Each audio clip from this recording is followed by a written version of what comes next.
Welcome, lovely listeners, to the Voice podcast, the voice of integrity, compassion, and empathy. I have a wonderful lady, Caroline Mitchell, who is the original Dragon Lady, which is such a beautiful way to introduce somebody. If you're not spiritual, that would make me feel like I was being really rude, but I'm not. And I really wanted to bring Caroline in with her knowledge and her experience to talk about dragons and the essence of what is really coming up for all of us and our healing, and how we can use the dragons to do this and how they're here to help us, basically. And I wanted to just dive into that mystery. So welcome, Caroline. Thank you for joining. Thank you for inviting me. You're welcome. So I think it'll be lovely to just get a little bit more understanding, a little bit of your journey, how you've got to now, and bring the light of opening all of us up to this amazing power that's around us and within us. How long have you got? Because it's a journey. It's been a lifetime's journey. So be very succinct. I've been on my path since I was a teenager. I met the dragons. I'm a fourth generation psychic. I met the dragons in the early 2000s. Disregarded it, went, not playing that game, load of rubbish. But I was already working in the mind body spirit field. I had an established business. And then early mid 2004-ish, I was doing my Reiki 1, and there was a dragon sat in the corner, and the girl that was also there was going, "Can you see that red dragon?" Yes, I'm ignoring the red dragon. Not doing dragons, not playing that game. At the end of the Reiki 1, 48 dragons came in and gave me my life's work, is the short version. Wow. That's a lot of dragons in one room. It's, if anybody knows anything about Reiki, you've got your 21-day healing process to go through. I don't even remember doing that. All I remember is trying to recover from this huge download of my life's work. And it just sort of catapulted me onto working with dragons. And there was nobody that I could find in the world at that time, because I had quite a large network, that was doing dragon. Nobody was talking about dragon at all. They just were not on anybody's radar. I did a workshop. I think it was 2007. I did my very first dragon workshop in 2007. And I was just talking to people about it. I did dragons, and I was sort of channeling this amazing information. And so I just put a newsletter out and said, "Look, I'm holding this workshop in August. Anybody fancy joining me?" And I've never ever had it happen since. That workshop sold out in 24 hours. Oh, wow. It was like, I wish it would happen again. But I had no expectation attached to it, because I didn't expect anybody to sign up. Yeah, that's the thing. I think that's the thing, is we have an idea and having what we want to sow out there, but don't connect to what we think it looks like, and let go of the expectation, like you say. Yeah. And so that was so that was the beginning of my dragon journey. Wow. And a part of that download that day was to teach dragon, create a set of cards, and write a book. Well, the teaching was really easy because I was already teaching. So I said, well, just give me the information, and I'll regurgitate it, basically. So that was what I did.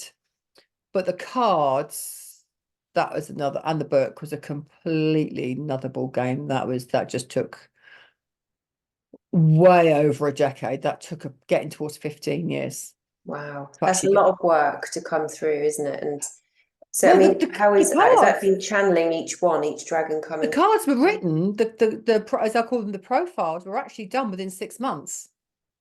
So every single dragon profile was written within 6 months. So I just spent days just channeling. Channeling was given. I was just writing constantly. They didn't let up. And so they were written actually in 6 months. That the whole thing was complete in 2007, 2008. But they didn't actually get published. Because I indie published initially. I think I initially indie published in 2017. Right. So that was from introduction to going to on the market was about 13 years. Why do you think that was? Is that literally, Oh, I know why it was. okay. So apart from fear completely getting in the way, and this was bearing in mind, this was the early to mid to two, no, mid 2000s, early 2000s. I knew nothing about publishing. I knew nothing about printing. I can't draw for toffee. It's like there's just no way on this planet I just didn't know how to go about it. Didn't know, just literally blank.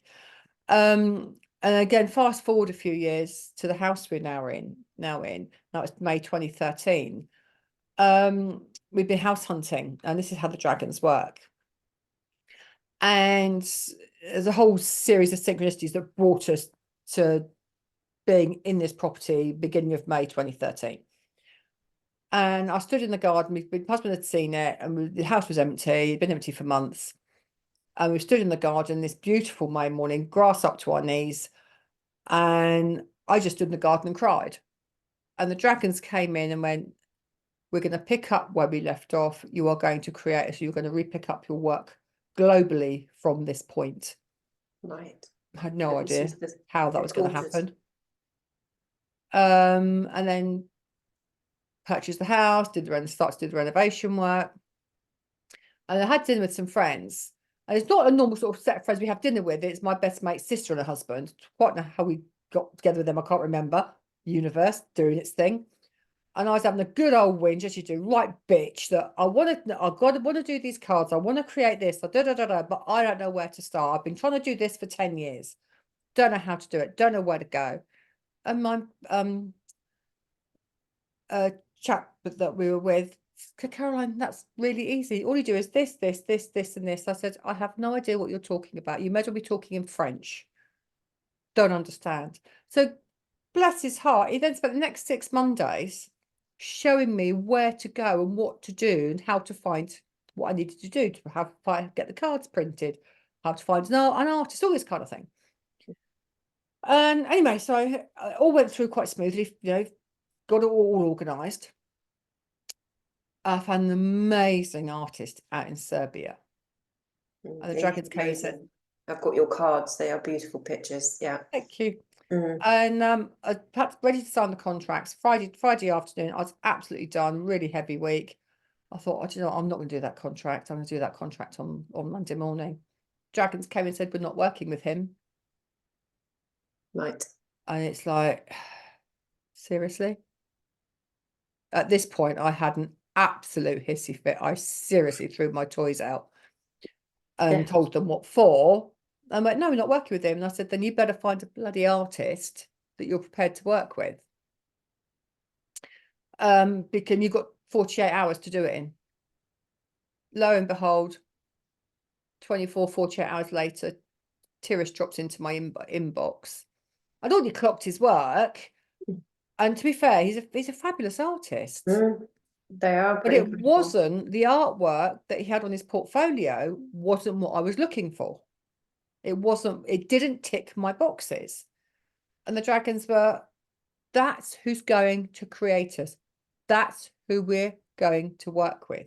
Wow. I mean, I just think that's really beautiful that you've got this huge trust with what's, I don't know, maybe it sounds like you have some arguments, obviously, but which sounds incredibly funny in terms of what you're going to be having these conversations, but do you hand it over to them to get things done? Well, how does it work? How much trust surrender do you get going on with the dragons?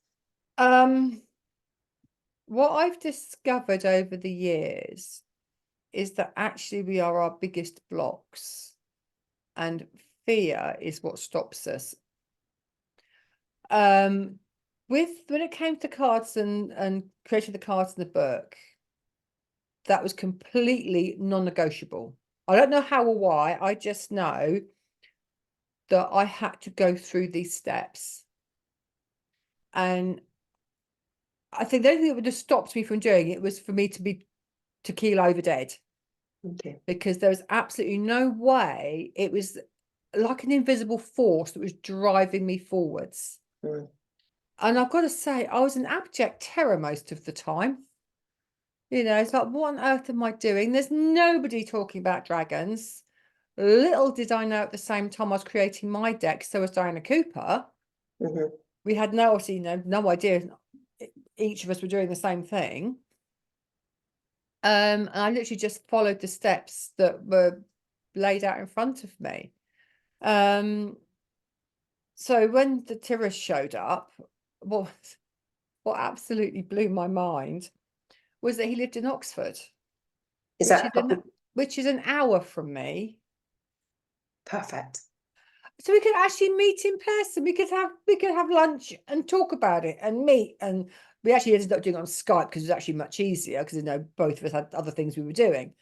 But the dragons were adamant, and that was who was going to create them. And the reason that I couldn't do it previously was because Tyrrell was in junior school and secondary school, then had to do his fine art degree. All right. So it's all divine timing, isn't it, really? Totally. I think we can get so hung up with how we think something has to look like, when it has to happen.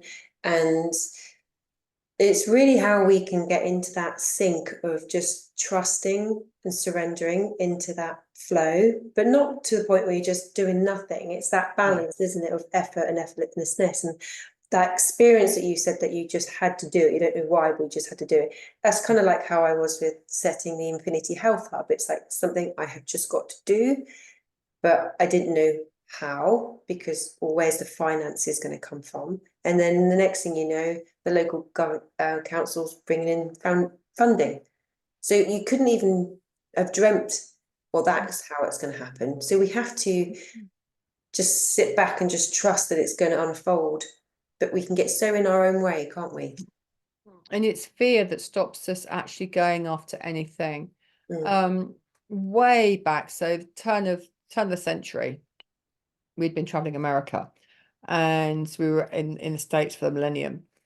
And part of the trip was I wanted to buy jewelry directly from the reservations to sell at workshops I was running when I came back to the UK. And anyway, so that was again a whole series of synchronicities that unfolded. When I came back to the UK, I was working for a Mercedes dealership at the time. And my son was poor. He's only little. My son has been really poorly. And we've been to get the chemist to get some antibiotics. And as I walked past, come out the chemist, there was a shop that had been empty for ages. And literally, as I walked past that door, I went, oh my God, I've got to open a crystal shop there. I'll open a new age shop. And then another whole series of synchronicities unfolded. And so bearing in mind, this was sort of mid-January 2000, I opened at spring equinox that year. And part of that time, so that's what, 12 weeks, a month of that was actually spent working my notice at the dealership. Wow. Brought in stuff from America, bought in a load of jewelry, things to sell in the shop, literally set up the whole thing, including working full time and a young son, in 10 weeks. Wow. And I think if you thought that from an ego perspective, I've got to do this, it just wouldn't have happened, whereas it obviously was meant to have happened in that time scale. I mean, so how do we work with the dragons to sort of help us work through fear, to work through our subconscious that basically is controlling like 99.9% of our thoughts and actions? How can we break down that BS system that we've got going on that has us keeping us small, that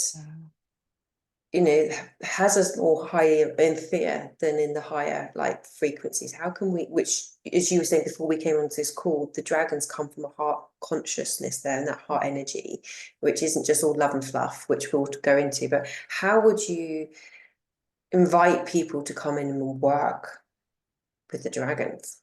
It's really interesting because the dragons cover so many aspects. Oh, excuse me, so many aspects of spirituality. And so the first thing is that the dragons are very heart-centered. And you can't do anything with dragons from a mind point of view, from an ego, from that, a thinking mind. You've got to come into the heart. And so by coming into the heart, of course, you come into being present. So now you're starting to talk about mindfulness. And if you're, you know, from a fear type of point of view, if you can get out of your own way, and one of the ways of releasing fear or that anxiety, stress, all of that type of stuff is through breath work, Yes. is through connecting to the heart and breathing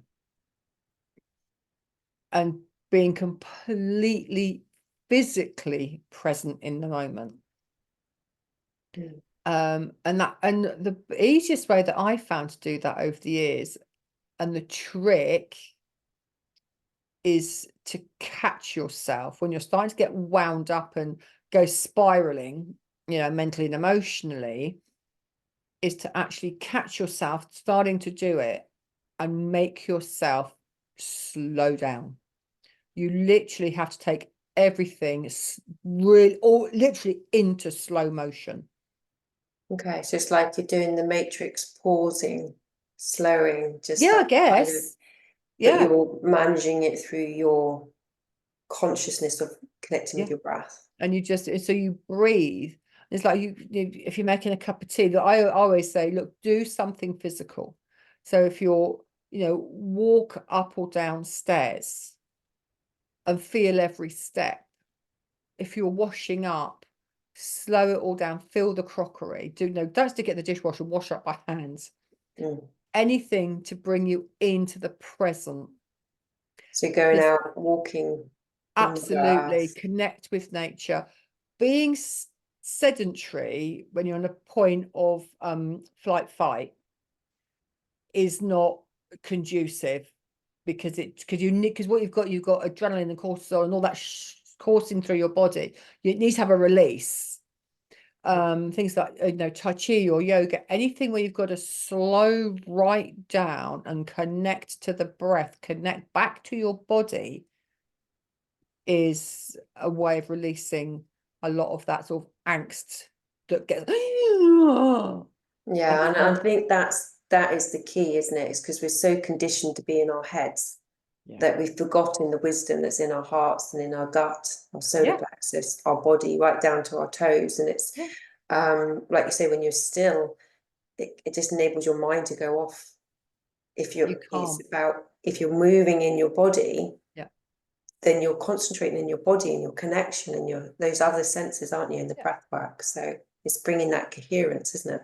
It is. Walking is one of the best ways, because especially if you can get outside and walk in nature, on the beach, away from, you know, people and cars and pavements, ideally. But it will work if that's all you've got. If you're living in a city and that's all you've got, then that's that you've got to use what you've got. Mm. But if there's like a local park, is go and lean against a tree, you know, do a 5-minute power walk and pump it through, Mm. and go and lean against a tree. You haven't got to hug it and kiss it. Just lean your back against it, close your eyes and look up. Yeah. You know, anything just to bring your senses back to yourself. Mm. It's all it takes. I mean, I must admit, having a bath is really powerful for me. If Mm, just being in that water element seems to mm, bring up that connection. yeah, So it's about really feeling the senses of your body, isn't it? I'd it say, is. yeah. Because So this is what how would you oh, invoke, bring in those, bring in the dragon? I mean, I don't necessarily see things, I oh, sense things. I So don't see things. but I equally don't want to try and push that, because I know I hear you seeing things. It's like, well, if I'm trying to connect through a way that my body, I'm not meant to. So how would you sort of bring that in for people to know that they're connecting, even though they can't see it? Um, do you know the easiest way to connect with dragon is meditation? Okay. Everything with dragon initially is meditation. Okay. There's no escaping it. Any spiritual work, I don't care what you do, is based, your whole foundation is based on meditation, because meditation, you get out your head, it calms the nervous system, depending on what meditation you do, because there are so many practices of meditation. You know, you can do visualization, so it just depends on how you work. to what works for you. Literally, and it's literally go into that calm meditative state. Everything with dragons is really simple. There is nothing complicated, convoluted, or difficult. Okay. So make it easy for yourself. Always. Don't overcomplicate. So do not do the minute you overcomplicate it, you've gone into your mind. Oh yes. Yes. So don't even go there. If it's getting all convoluted and complicated, ditch it, because your Yeah. mind has taken over. And it's Dragon, like you're forcing against things, isn't it? And it's that push pull. The more, a bit like having expectations. If you're pushing for something, what you're actually doing is pushing it away. So you have to always. be in that receiving energy, don't you? That It is about receiving. It is completely about just being in that quiet space to receive and just see what, literally just is, if you do any kind of mindfulness practice, and this is why the dragons are bang on about mindfulness so much, is because it's about open curiosity. You know, so if you follow any kind of, you haven't got to be full on Buddhism or Taoism or any of those kind of practices, but if you just enter your meditation practice with an open heart and open curiosity, oh my goodness, all kinds of things take place, and it's like there's no way on this planet you could even make it up. No, and I think it's how I'm picturing you saying that, is having that open heart brings in the coherence of your mind to open up, just to go, to let go of old perceptions, old beliefs, old patterns, and just have that, okay, what excitement, what curiosity, what all can be shown to me. Yeah, I am here exactly. ready to see. Exactly. And when something, comes in, a thought or a feeling or a vision or whatever comes into your mind, because we all work in different ways, our clairs are all very different. It's not a case of, oh, push that away, that's my mind. It's like, oh, what's that about? Where's that come from? That's interesting. And it's about opening it and welcoming it. And then it will, and if it is of the mind, it will morph, it will change, it will flow into something different. I can remember there was a situation, I say situation, it was an experience a few years ago. And the dragons had been sort of nudging at me for a while to come, because this is my sort of meditation room and my workspace. And they've been nudging me to come into here to meditate. And I'd sort of been putting it off just because life had got in the way. Anyway, so eventually I came and sat in here and did some meditation. And it was the instructions that I was given was to just sense into my heart and my body. This is where the big mindfulness all then came from this. So I was like, okay, what am I doing? So it was just observe. So it's about becoming the watcher, so you don't get tangled up in the thoughts and the feelings. You just observe them from almost like from a higher perspective, if you like. It's like you're looking down and watching. I'm almost anyway. And so I started off with some kind of, like, I was getting bloody irritated. It's like, for God's sake, I want me to bloody meditate. Let's do something constructive.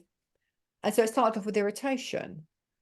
And then gradually, over the course of period of, I don't know, 20 minutes, 30 minutes, this irritation went into frustration, into anger. And I was quite shocked to find I was angry. I could feel it coursing through my body. But it was also, there was that nudge.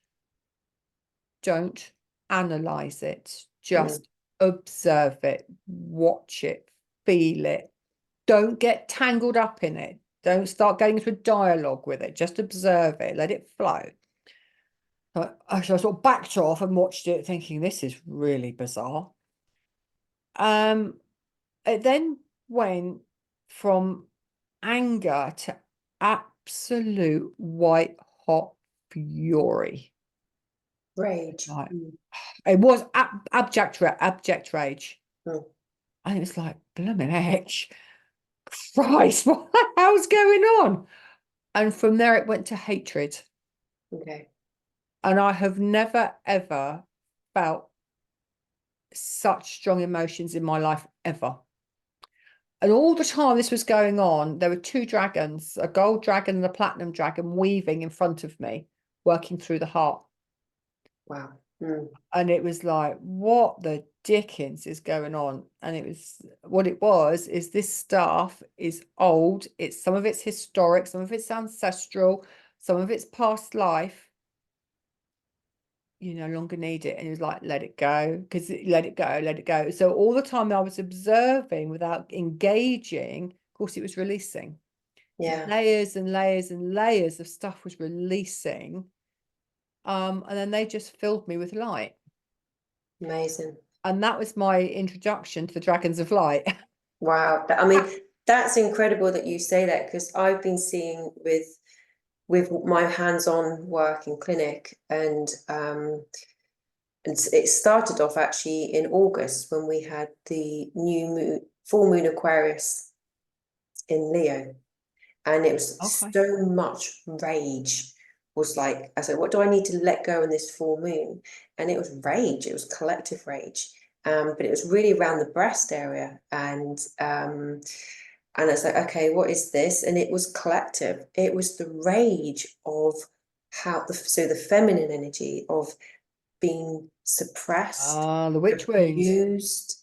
It was kind of, but it was the anger, but that had been, because it'd been cut off at the throat, it turned to rage. It was suppressed anger, and it was coursing through the body, and it was enabling it to come through. And I link that to, this is a time when women come into this transition as they're coming from the mother to the wise element, but the liver is the one of anger, of betrayal, of rage, and that's what creates the heat, the flushes. But so perimenopause and menopause is actually when we go through a new transition to heal real ancestral trauma. And it's interesting that you've shared what happened to you, but you have to not attach to it. You just have to let it come through. And it's hard, isn't it? And because, we're so used to our attachments of everything, because we live outside of ourselves with everything, and we have attachments to everything, to have that non-attachment to everything and to be inwards and reflective isn't our natural state now. It is our natural state, it's from a spiritual perspective, but it isn't in our modern day society. No, and it's interesting you're just saying it. It feels like how we identify ourselves, our self-identity, and what's coming up for me at the moment is know thyself. And it's what parts of our identity or our belief systems that have us think and behave the way we are. And actually, it's these old structures are starting to fall away, isn't it? This is what I'm feeling, and start looking back in yourself and with a different perspective. If we were all a little bit more self-reflective rather than projective, because everything we see outside of us is a projection of somebody's stuff somewhere.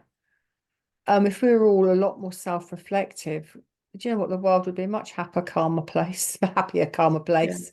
Yeah. And I think that reflective for me is what I feel is the feminine energy. And there's definitely this rising up, which I'm seeing the earth is a rising. And you can explain more, but with the dragons, how I understand it, they hold the feminine energy. That they may hold both, I don't know, but it's Both. they're very connected with the earth. Would you say? They are very connected to the earth, but they also they talk about, so certainly I cover it in my book, How to Live with Dragons, is that it's about we're at the time of, actually it's time to shuck off the patriarchal society. Absolutely no longer. It's done, it's finished. And the fact that we still accept the old boys club and all the other rubbish that goes with that, it's like, no, it's done. It's time to own that feminine wisdom and energy, and be supported by and supportive of our male counterparts. And it Yes. doesn't matter what sexuality you are or what gender you are, trans or otherwise. This is about acceptance of the divine masculine, divine feminine, one within us, because we carry both, but also to acknowledge, support and encourage the divine masculines and the divine feminines who are within our immediate vicinity. Yeah. Because only when we accept and we have a balance of both the divine masculine and the divine feminine within our sphere, within our complete our environment, internally and externally, will there then be global change. Yeah. And that, like you say, that balance, the equality, whether it's justice, but not just in our humanity, but in the planet as well. Because, we were just talking before that our health basically is related to the planet's health. And that we all can see what needs to happen with the planet. And the planet Earth will be able to heal herself, but it's us actually, we're here to heal whatever for over thousands of years that fear has created. I see it like a plaque over the earth, and it's actually we're here to break down that fear matrix, what we've created, those illusions that have created our experiences, which upon our infrastructures are built upon. I think it's the illusion of separation, isn't it? That's what everything's built upon. And there's nothing in this world is separate. When you understand that actually every single person, plant, animal, and Gaia herself is all connected, because we're all connected by energy. We're not necessarily connected physically, but we're connected by energy. Definitely. And when we understand that, then we can actually then be the change that the world requires. And something that I learned a few years ago, all of my teachings come from the dragons one way or another, is that I was really struggling with the ley lines. And because I knew about these dragon lines around the world, and I was really struggling with the ley lines. And it's like, yeah, I get ley lines, I understand them, I understand how they work, la la la la la. But I couldn't see how the ley lines connected with the dragon song lines. And I eventually worked it out that actually they're separate, because I kept thinking the ley lines and the song lines were the same thing. They're not, they're separate things. Although the dragon song lines do connect in with sacred sites, churches, wells, and that type of thing, and sacred waters. But there is a correlation, but they aren't ley lines, which is where I was getting myself in a real muddle. Anyway, so I was where was I? I was in Glastonbury. I was at the tour. This was only quite fairly recently, about 3-4 years ago. And I've gone down to Glastonbury. It was like, because every now and again I get this shove that I've got to go somewhere. It doesn't happen very often, but every now and again I get this shove I've got to go somewhere. And Glastonbury had been calling for a while. And I managed to get down there in early September. And I've just sat at the top of the tour. I connected with this most beautiful blue dragon. Oh my word, she's just stunning. And she was the guardian. So all sacred sites have two dragons that have guardians. So again, you've got the balance of the masculine, balance of the feminine, so male and female. And the male dragon was at the bottom of the tour, and the female was at the top of the tour. That's how I connected with them anyway. And she was absolutely knackered, like she was totally worn out. And I said, what on earth is going on? And she was the guardian of the site, but also part of her role and all the other guardians around the world is to keep the energy clear and flowing around the grid.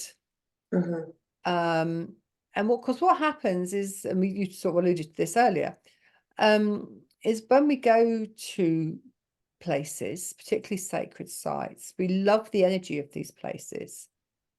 And what we do, and it's completely unconscious, is we actually drop our emotional baggage into the earth, Mm-hmm. expecting the earth to clean it up, transmute it, clear it. If we're doing it consciously, release it to the earth, let Mother Earth transmute it, clean it, cleanse it, da da da da da. And other people that are, not on the spiritual path just love being in these places. That feels amazing. They leave there feeling $1 million because they've dropped all their garbage they're carrying, and these ways for a period of time. And so, of course, the dragon's role as guardians of the site is to keep the energy clear. And there's so many people now dropping their baggage. The dragons can't keep up with it because these energy lines that go around the planet actually carry the collective consciousness. So if Would you call everybody, those the ley lines? the dragon song lines, The dragon soul lines. Okay. yeah. Right. So this is where they do. There is a ley line. There's the Michael Mary line that goes through Glastonbury. Mm-hmm. Why I was getting in a muddle, because it's like, well, how the ley lines, song lines, and they're actually separate Okay. things. But they come up at points to connect. Exactly. Yeah.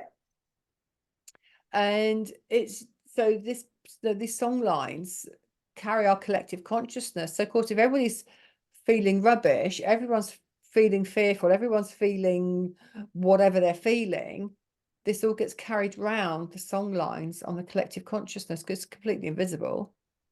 And they just get stuck, they get heavy, they get bogged down. And so part of our work as humanity and working with the dragons is actually to clear the song lines, is to send light healing through them. You can working with another set of dragons to support and cleanse and heal those lines. I thought initially they were broken because they all connect like a web. And I thought initially when I first came across this concept, they were actually broken. They're not, they're just distorted. Right. Or blocked. Blocked. Yeah. Okay. And so and they're connecting, they're 3D, they're connecting to go up to the constellations, they come down to the earth through certain points, some portal entries, and then they connect down into crystal beds and into the heart of Gaia. And so then connecting to goddess Gaia, and the energy is just carried then from the heart of Mother Earth up to the stars and beyond. So it feels like it's running through different dimensions. Yeah, It's it is. interlinking to everything. So it becomes like a spiral, like our DNA, to be able to connect to all these different levels of our existence. Okay. Yeah, because the dragons come through multiple dimensions, galaxies, and universes. So they're not necessarily of this universe, planet, or dimension. They are from other dimensions, galaxies, and universes.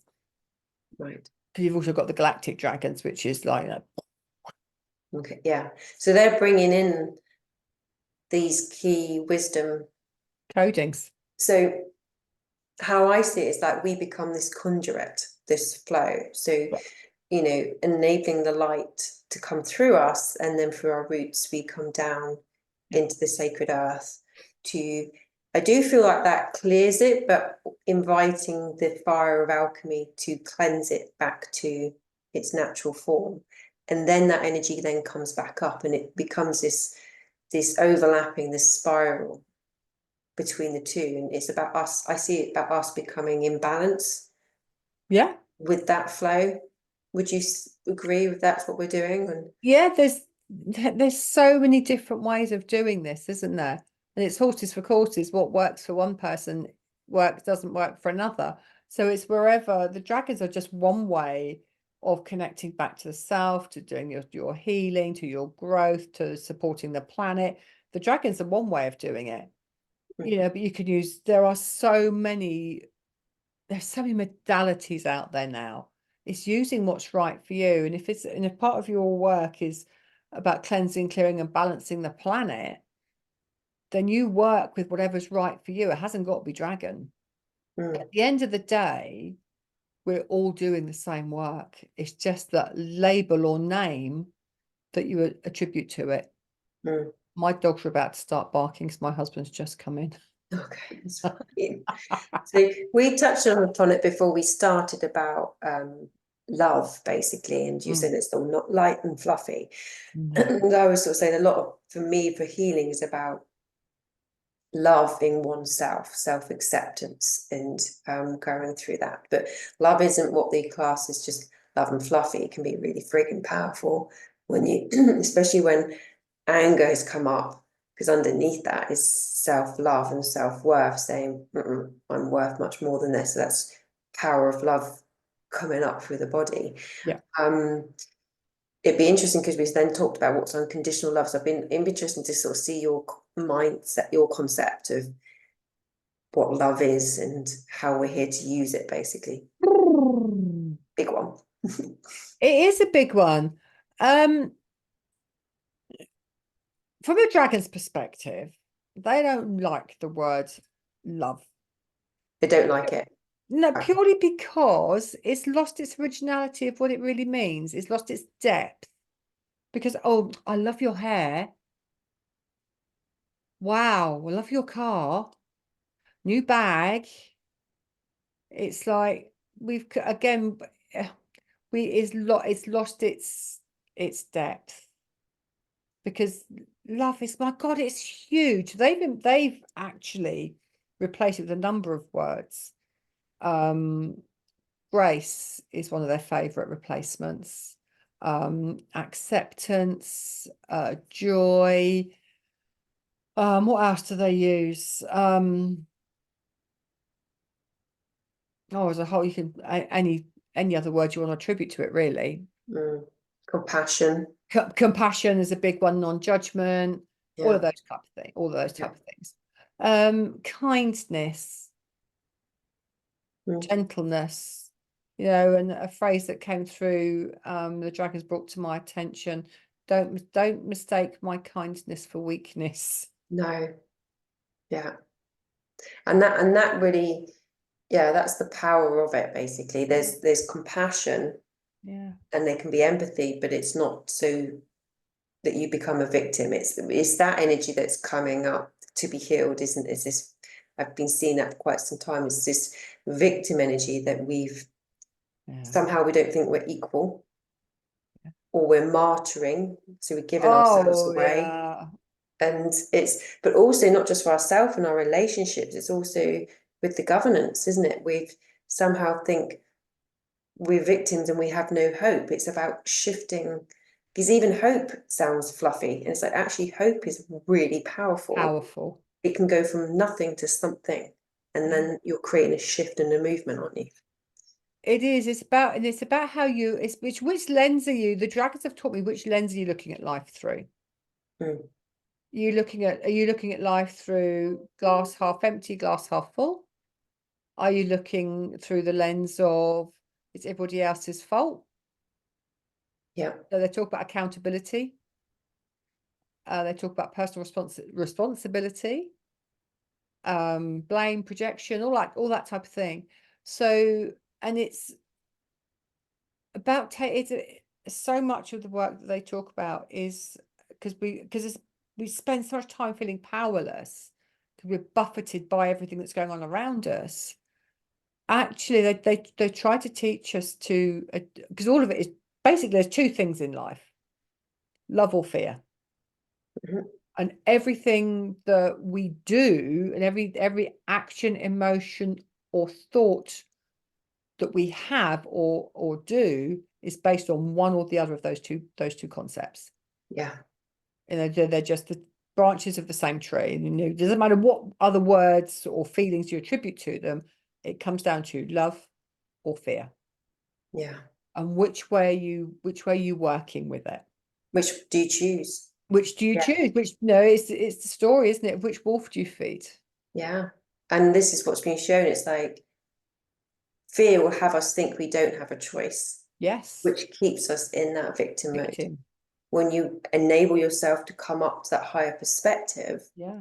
you see that you can see things from that. Love enables you to come up and see things Absolutely. out of, to see your duality, but bring it to to one, isn't it? And I, as you're talking to me, it feels like these dragons are here, like they're the tough love mothers, fathers that are enabling you to really come Yeah. deeper into yourself, to know yourself. It's the working with the dragons, is the deep shadow work. Mm. And the amount of messages I get from the people with using the deck, my God, they were bang on it again today. This is so true. And I really think I'm right, or feel I'm right in saying that I don't feel, or I've not come across yet, and I've got an awful lot of decks. I've been in this game a very, very long time. I've been in this, I think I've been working in this field. I've been on this path about 35 years. There isn't a deck that I've come across yet that is quite as straightforward and as direct as the messages from the dragons. Yeah. They really are. They do shoot from the hip. They don't mince their words, No. because the time of mincing words and being all love and light is be past that, you know. My God, that's past its sell by date. Yeah. It's in having integrity, isn't it? And authenticity. And it's just say it how it is. It is, and they are a bit, you know, they are a bit sharp. But it's coming from a space of love Love. to It show you, is. to It's come back to compassion. seeing that, isn't it? I mean, They, I had your Merlin card yesterday, and it's literally go back, do some more learning before you come out and speak. And I'm like, okay. it is. It's hold you. Yeah, and he said, hold your tongue. I said, I can't write that. He said, you do not mess with my words. I remember the conversation with him. You know, it's like, you do not change my words. You hold your tongue. It's like, okay, chill your brains, you know? It's like, you don't mess with Merlin. No, I could sense that. And literally then an hour went past in the evening. I'm like, oh my God, this is just like Yeah. really making it very clear. So, and then actually following that this morning, I thought, okay, well, show me how to work with you. And I got shown this eventually, well, moving energy through the earth, through myself in spirals, but connecting the universe and the earth. And then the last was this helix, this DNA, which had the manta ray, the elephants, and I just cried because it was just so much beauty. It was like the seed of creation was being shown in front of me. And Yeah. I mean, I didn't have a dragon come into me, but that through having your card, that's what got shown for me. Perfect. And see, the dragons had a hand in creating the universe, because the universe is made out of sacred geometry ultimately. Mhm. You know, the dragons had a hand, or a claw, in the creation of the universe. Yeah. Yeah, there's nothing the dragons don't touch on, you know, because then they work with so many other beings. Then they work with the star nations, they work with the white lions of Lionsgate, they work with the ascended masters, they work with the angels, they work with power animals. So the dragons encompass so many aspects of what we accept, know, and work with within our spiritual fields, which is huge. It And feels like a huge interface. They're interlinking with everything. they are, and maybe that's a part of our lesson. Actually, maybe that's a part of why. Because I really resisted this when I first started this journey with the dragons over 20 years ago. It was like, well, no, angels are angels, dragons are dragons, parallels are parallels, guides are guides.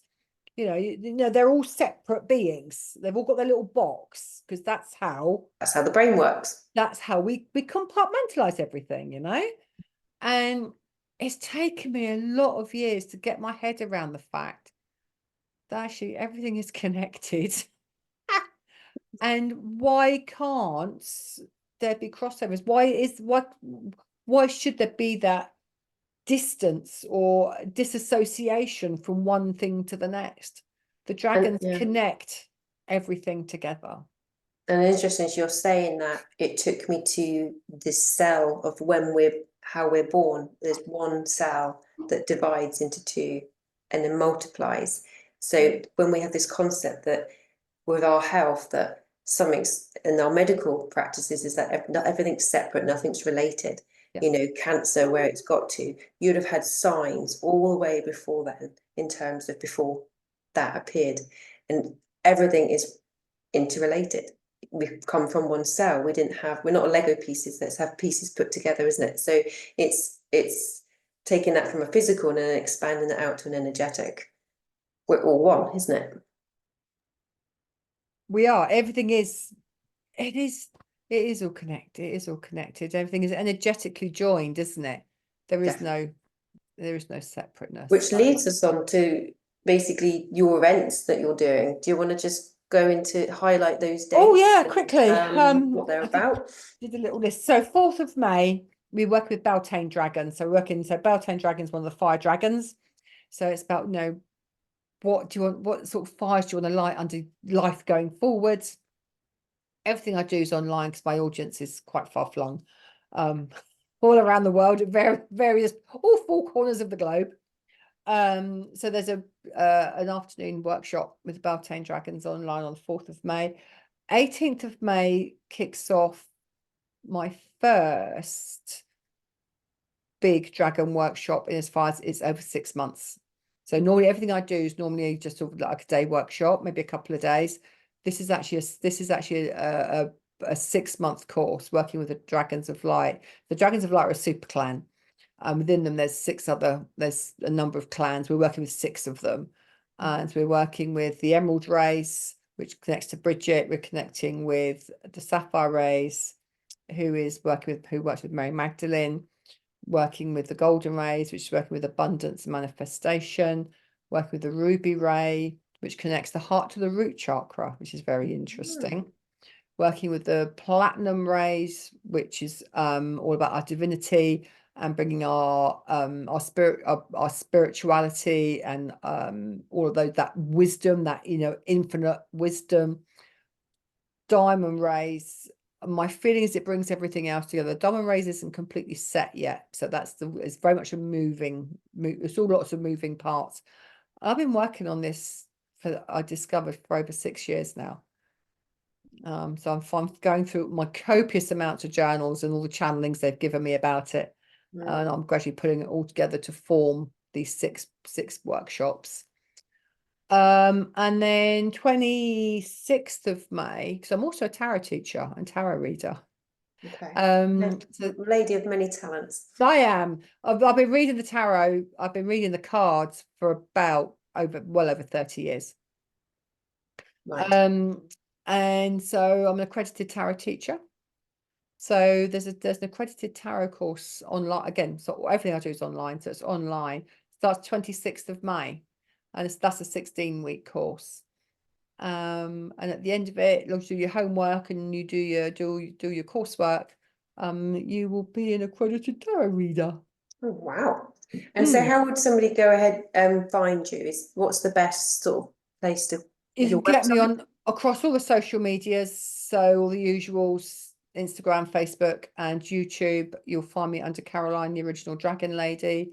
And website, again, if you just put in Caroline Dragon Lady, you'll find me. Perfect. Excellent. And all the details on there. Yeah, all the details are on my website. You will find some stuff on social media about courses. But if you want to see, what I'm doing and when normal workshops, just go to my website. It's the easiest As place. well as your cards and your book as well. Cards and books. So yeah, that's the cards. I've got them. They are beautiful. 4 Yeah. years now these have been out. Sorry? 4 years these have been out, because this isn't my indie published. This has actually been published by Watkins. So eventually I got a publishing deal. Again, Dragon's guided that whole thing. So I indie published initially, then I got picked up by Watkins, which is the oldest publishing house in the UK. Mind Body Spirit publishing house in the UK. Oh, So that's published by Watkins, and then they asked me to do the book. perfect. Book How to Live with Dragons. You can get that on Amazon. And literally in there's everything that I've talked about today and a whole lot more. No, How it's to live with dragons, how to work with dragons, everything you need is in there. It's the book I wish I had when I started this journey, because there wasn't a guide, there wasn't a manual. How to Live with Dragons is the manual you need on how to get the most out of your dragon relationships, or how to invite them into your life. Yeah, no, that's perfect. And this has been just a beautiful introduction. And I think we could probably do more in terms of really taking an essence and diving deeper with it. But so Yeah. thank you. Is there anything else that you wanted to share before we? No, just thank you for inviting me. I've enjoyed chatting. It's always lovely to connect with people. We're in the year of the dragon, and dragon's energy is in this last 5 to 6 years, we've started to hit critical mass stage now. So dragons are finding their way now into the consciousness that wasn't there previously. Which I think was because time. it was too fearful to be different. Yeah, Now people are recognizing it's okay to be. absolutely. And it's find your power. The dragons are about find your power, find your voice, be the change that you want to see in the world, be brave. And the dragons have got your back to take you through into that. That is perfect. I need plenty of that. Well, thank you again, and we'll Gemma, hopefully have you thank back you. again soon. Thanks, Caroline. Thank you. Take care. Thanks. Bye. Bye.